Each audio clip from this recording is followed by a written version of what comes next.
Welcome to my podcast, What the Fuck, Spirit. If you made it past that name, this is going to be the podcast for you. This is going to be a no holds barred, no bullshit, open and honest conversation with Maria Leggett, and that's me, about all things spiritual. It's time to begin talking in an open and honest way about what spirituality is and what it is not. We're going to discuss all things woo-woo, witchcraft, spiritual, medium versus psychic, energy healing, light work, shadow work, and any other bullshit that people want you to believe because it keeps them comfortable. It is time for you to grow. Let's go. You are about to listen to a recording where two friends sat down together on one evening and chose to do their quite legal medical marijuana together to relieve their own separate issues, and decided to have a philosophical conversation while they were doing it. So sit back, relax, listen to, and enjoy the experience between these two amazing friends, which is me and my friend Jacob/Jackie O, who is an amazing Ruby girl from Dayton, Ohio. Where are your thoughts going?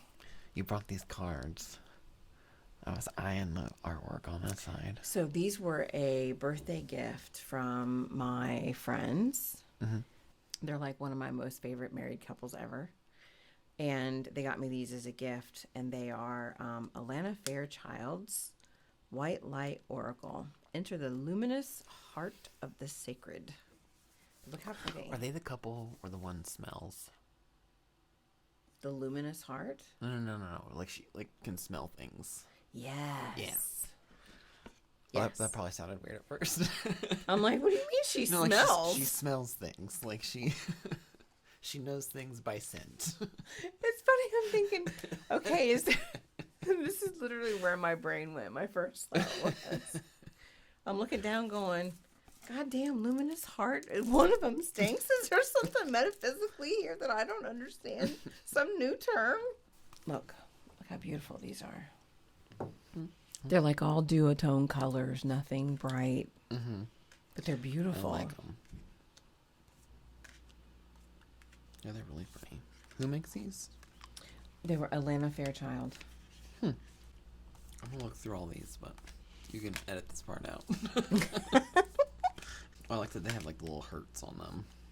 Yeah, so you know the vibration of them. Isn't that cool? Mm-hmm. So, I was assembling things today in my house. And on one of the podcasts I was listening to, they talked about actively doing witchcraft in your daily life. And what practices did you do in your daily life? That you knew of or didn't know of? Meaning? Well, because here's the thing. There are a lot of witchy things that we do that we don't realize are witchy. Oh, like folky stuff. Yeah, some of it. I mean, think about it. All these people, all these years. Happy birthday to you. Happy birthday to you. Well, yeah, but your birthday's not every day. It doesn't matter. But we grew up teaching our children witchcraft every year. And then there are other things that we do, right? So we all know that if you really don't understand, I'm talking about candle magic, which is what your birthday wish is. And you make a wish and you manifest right in that moment, right? Because you got fire in front of you. Think about it. You have the fire in front of you, the air of your breath, the physicality of your body, and spirit's right there. Mm-hmm. So, blowing it right out to the four corners. Mm-hmm. Then we teach them how to pray every day. Prayer is manifesting and being grateful. Yeah. So they're manifesting and releasing and accepting. Of course, they also hex people in their prayers as well. Dear God, make Judy drive off the side of the road. And then when she gets in an accident, you're like, what the fuck? I would like to think that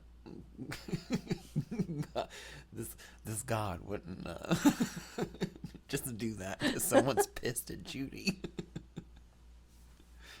No, I agree, but it doesn't mean we can't wish it to happen. Yeah. was interesting. I was actually, so you said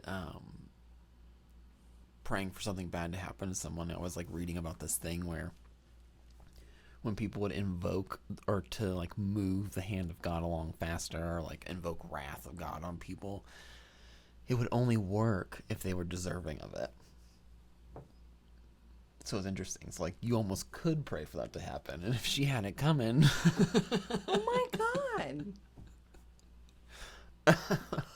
And they don't believe in hexing. yeah. Okay. But there's like stuff you're supposed to do along with it, but Yeah, but I mean, we teach our kids when they're little. Oh, I really want this. Well, if you pray for it really hard, maybe God will bring it to you. mm-hmm. So in that moment, you're teaching your kid to manifest something that they really want. Yeah. That's fair. And then you make them question if God exists when they find out that you always said, pray to God that you get it. And then they realize that you're the one who needed time to save the money to buy it. Distorts your view on God. Mm-hmm. Yeah. Well, if you're God and you're real. Or the why don't my prayers work? Yes. Uh-huh. Yeah. Yeah, you're setting them up on that one. He's gonna take a few more steps to get it to work. What are the few more steps? I don't know. Girl, you lie. Some herbs, maybe a candle. Maybe you could just throw it in the fire. Go find out when they're getting their hair due and go ask their hairdresser, I'll give you $10, you give me that hair. Don't you put that in the hair vacuum, you sweep it right over there. That's a lot more coming from me. I know what this hair is for. Mm-hmm. This is gonna be $100. That's right. You talked to the wrong bitch. We're gonna make a deal on this one. What's brewing? Nothing. There's always something brewing. Don't you tell me nothing. I'm always having 12 thoughts at once. See, that's not nothing. I don't know. My brain's been on witchy stuff all day. Because that's been what I've been taking in. Well, because if you would start creating the classes you're supposed to be creating, we can talk about it publicly and get people to enroll and take them. Just saying.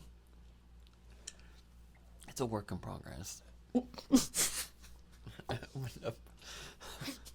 I opened up Oh my God, I'm glad I had my mouth a covered. very large can of worms. You did open up a very large can of worms. You can't tell me, hey, you know what we could do? And I'll be like, yes. Yeah.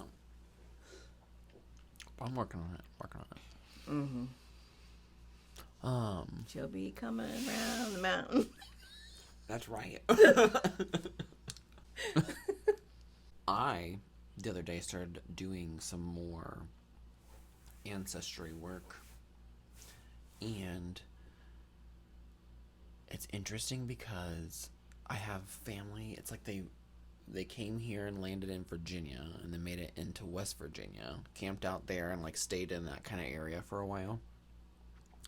And then started to spread out for like jobs.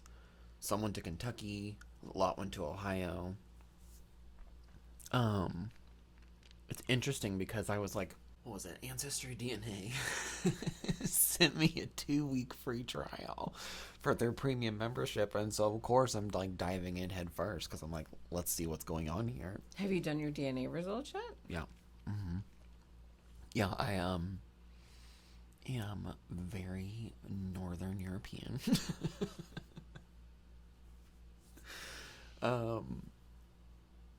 Yeah. That was really it.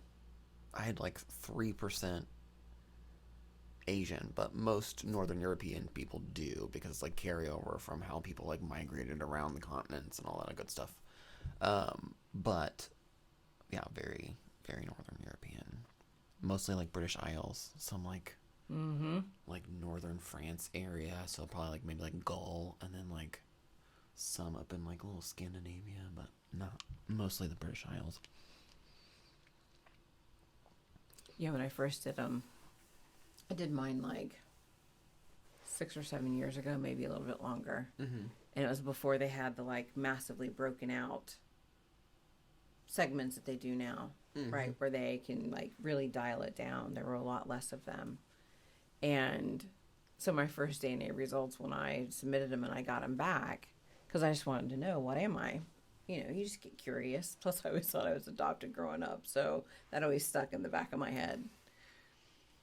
And, which I did wind up actually doing a DNA test to find out that I am not adopted.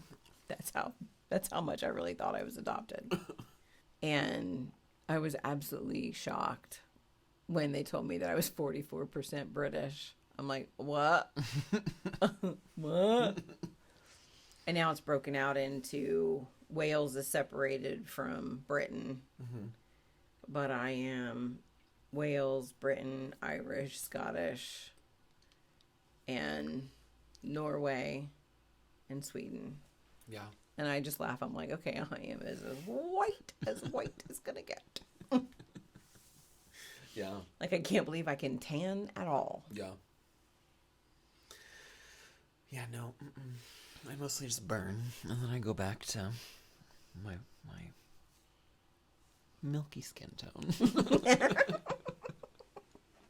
At least it's milky and not old and saggy and wrinkly like mine.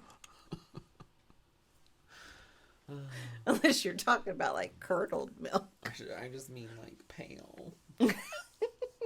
But it makes my colorful tattoos stand out that much much nicer. Mm-hmm. So I usually, because of my tattoos, like to not be in the sun. So yes, they don't get faded. Yeah, so they stay pretty and colorful. How many tattoos do you have? Oh Lord, 1, 2, 3, 4. I think I just have 7 right now. I like how you said, I think I just have 7 right now. Yeah. Which means that there's consideration for many more. No, yeah, 7. I'm pretty sure 7. And for anybody who lives in the Dayton area, if you need a tattoo, go to Black Skull Collective and ask for Brad. What was that for? And I was like, that's not who does mine. I don't care. You can talk about who does yours, but I'm plugging my son-in-law. Oh, I go to Monkey Bone and see Leslie Hip. Has she done most of yours? No, actually. She's done my last 2, and I'm probably going to stick with her moving forward. She's really easy to work with, and she's very comfortable, because I'm a stranger danger person, so yeah. And plus, touch, especially stabbing me, is a very oh, that's a big deal, intense thing. And well, she's a real chill, fun person. That's what I was so shocked about, because my son-in-law did mine. Movies. It's great. So I get my tattoo and talk about my grandkids. Mm-hmm. But so, because he's my son-in-law. So when he did this one, I was terrified, because the one that I got on my shoulder, oh my God, I about died when I got that one. Mm-hmm. And I didn't think that one was bad until I got the ones on my forearms, and those really hurt. Oh yeah, that's spicy. It is very spicy. My left one was bad, but my right one, this is where I could no longer refuse to believe in aliens. I had no choice. When I got this tattoo, which is a Hamsa that has the 4 directions, a bunch of other stuff on it, this one hurt literally as though I had just put my arm right on a open fire and burned myself. It hurt that bad. Oh yeah. And I was laying there, and I was all but in tears. Stays there. Oh yes. And I was laying there all but in tears. And I said, Spirit, please send down a healing angel. I cannot do this. This is pain beyond pain. Please take this. And I'm laying there, and all of a sudden, I shit you not, I felt these 2 very gentle, warm hands lay right on top of where my tattoo was. And it was as if something numb just numbed my arm. And I felt so relaxed, and I felt this big presence, and I'm like, okay, what am I going to do? What am I going to do? What am I going to do? And I couldn't not. So I just gently rolled my head like that. and gave a side eye. And there was one of those ETs, you've seen them, with like the really long blonde hair that has the like pokey thing. What is that? A widow's peak. I have one. I should know better. Has this really deep widow's peak, and it's all white, long hair like this. And he was in like a bluish, silverish robe. Are you sure it was a he? No, it could have been. So a lot of it could have been non-binary, but so there is it's a prayer that they use in Appalachian folk magic, and it's for people who can take the burn out of things. And they talk about they call an angel down from a direction, and it's either from like the north or from the east, depending on what area of the mountains you're living in. And they'll say, God sent this angel from this direction, bearing fire and ice. Take the fire and make it ice. And it's supposed to help take the burn out of things. But if you trace that back through the different areas and through time where it came from, you can trace it all the way back to, I want to say, Ireland, where they are calling on Bridget to come and take the burn away and like cool it off and heal it. Oh. So it's just interesting because you talked about Bridget earlier. Because I think in like, I want to say up in a region by like Canada, they use the same version of that. I could be totally mistaken, but it's in one of the regions of Appalachia where they talk about, it's not an angel, they talk about a bride, and a bride was common for Bridget. And so there's a connector there over, because Appalachia extends all the way over into the British Isles in Northern Europe. Chased it all the way down. And it sounds like you kind of intuitively did that. Maybe. Yeah. Of course it could have been female. But I'm telling you, whatever it was not of this earth. There was no way. And I was absolutely shocked when I turned and looked. And the weird thing is they didn't have teeth like ours, and I was actually allowed to see that. Because I looked at them, and they just looked so sweet and innocent. And I said, yeah, but I've been told that sometimes you look different. And he just showed me they were, which I thought was kind of funny. Have you ever seen the Coneheads from Saturday Night Live? I mean, you're young. Yes. But have you seen them? I used to love that movie. So you saw it as a movie. I saw it was on Saturday Night Live at like 11 o'clock at night. Yeah. I used to stay up with my brothers. And so all those little sharp teeth. And that's kind of what this ET looked like. I'm like, oh my God, did they really they had to have seen that for a reason. But it was healing me, and it was a very peaceful, loving.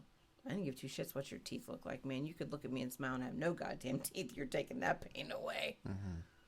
See, I don't ever really vividly see stuff. If I really,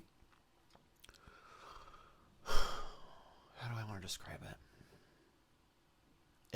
I just call it feeling it out. Like if I really feel out whatever it is I'm feeling, because I can feel something there, and it's like there is a person sitting next to me, or there is one standing over there sometimes.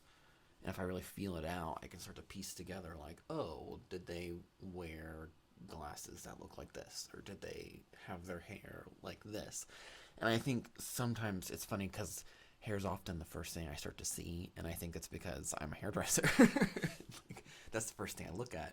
Yeah, but I almost never, sometimes from waist up I get a shape, but I don't ever get a super vivid thing.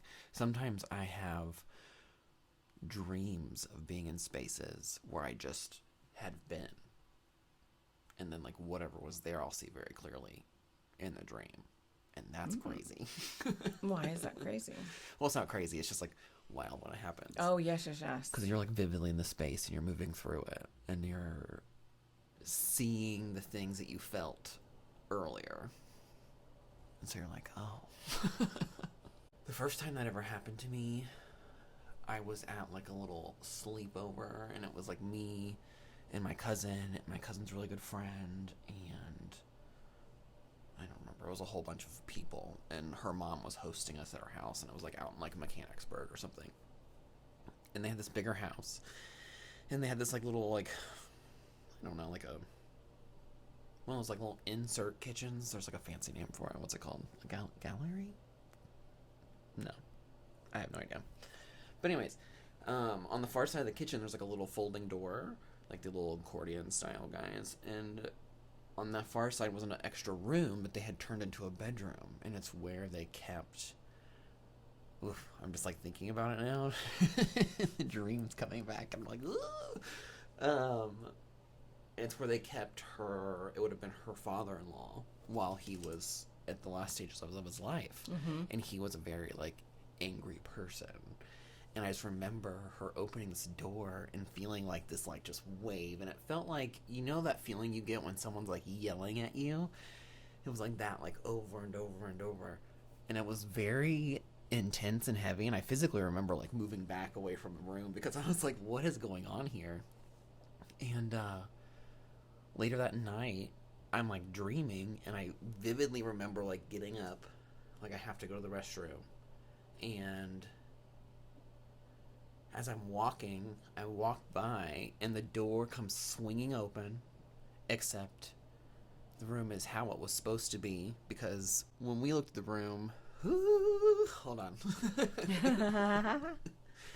gotta get the jitters out. When we looked in the room, there were boxes and things all over the bed, on the floor, so like you couldn't really get in there.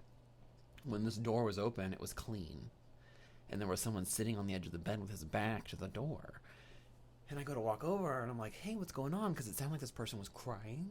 And then they get up, and they're like, what the hell are you doing here? Get out! And they charge the door so quickly that like I feel this like push, and they slam the door shut. And I audibly hear the sound of the door slamming. It like immediately wakes me up, so I'm back on the couch. Like... because like I was up interacting with whatever this was in my dream. Oh my god. But when the door slammed, I woke up and I was on the couch. But I could hear the door slamming like so loud and clearly, and it pulled me from dream to awake so fast that it seemed like it happened like in the waking world as well. I was like, oh. Yeah, weird, isn't it? Uh-huh. But of course, I was probably the only one who heard that. Yep, sure. Yeah. It was crazy. I had a lot of... My one cousin, I think, could see ghosts and things because would interact with a couple things. Like, she was around when that instance happened, and she was also around when we had a friend whose house they said was haunted because a little girl fell down the stairs, and the little girl's name was Abigail.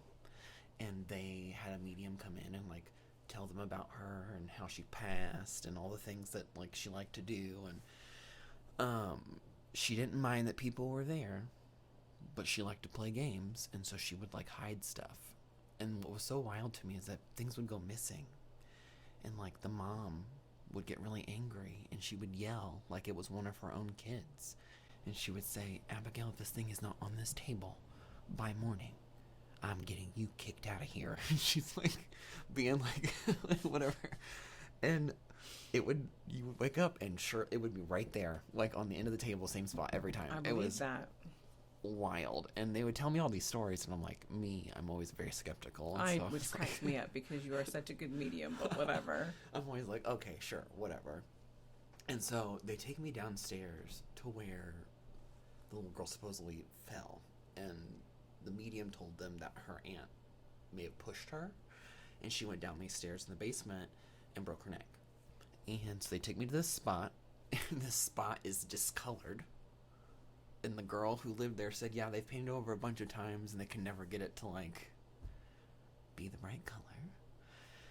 And I'm like, okay. And I'm standing there, like, a little frozen because I'm looking at this spot on the floor, like, oh my god. And there's this, like, I don't even know. I'm doing this gesture with my arms right now that I can't describe, but it's just like coming at you. You're like, oh my god, this is real. Who brought the Bible? Like, we're in trouble. And so we're like looking around the basement, and she says out loud, she was like, hey, Abigail, if you're here, let us know in a way that's not dangerous.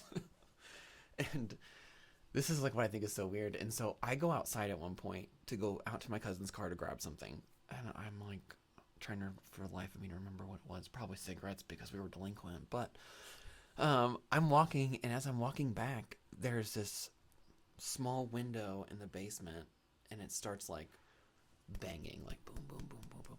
And I freak out, and I'm thinking, oh my God, it's my cousin. Here we go. And I run in there, and I'm screaming, and I'm so angry. And I'm like, that's not funny. We just did this stuff in the basement. It creeped me out, and now you're trying to play jokes on me. And they're like, what are you talking about? And I said, you were banging on the window in the basement. And the girl who owned the house was like, oh, no, we can't do that. I was like, what? And she takes me back down to the basement, and there's this large, like, hutch thing pushed up against the basement wall that is blocking that window. So they would have had to physically have moved the whole thing, banged on the glass, and moved it back. And I would have heard that. Oh, yeah. They would have been out of breath, like, when they got there. Something. It was crazy. Wow. Yeah. But my cousin claimed to have, like, seen her laying next to her in bed, like, perfectly could see her. Oh, Abigail? Mm-hmm. Oh, wow. Yeah. And what was strange is that several years later, my sister... Oh, hold on. Maybe I'm connecting weird dots. My sister described seeing a little girl following her places. Because she saw it at school a couple times, and then one time it followed her home. And she saw it, like, near the house. Oh, wow. Yeah. Which, like, checks the box for, like, a banshee. It does. Yeah. So that's my story, and I'm sticking to it. Thank you for listening to this episode of What the Fuck Spirit with Shelley Leggett and Jacob Sams. We had such a good time together, and we have more episodes coming. Enjoy, and I can't wait to see you for the next one.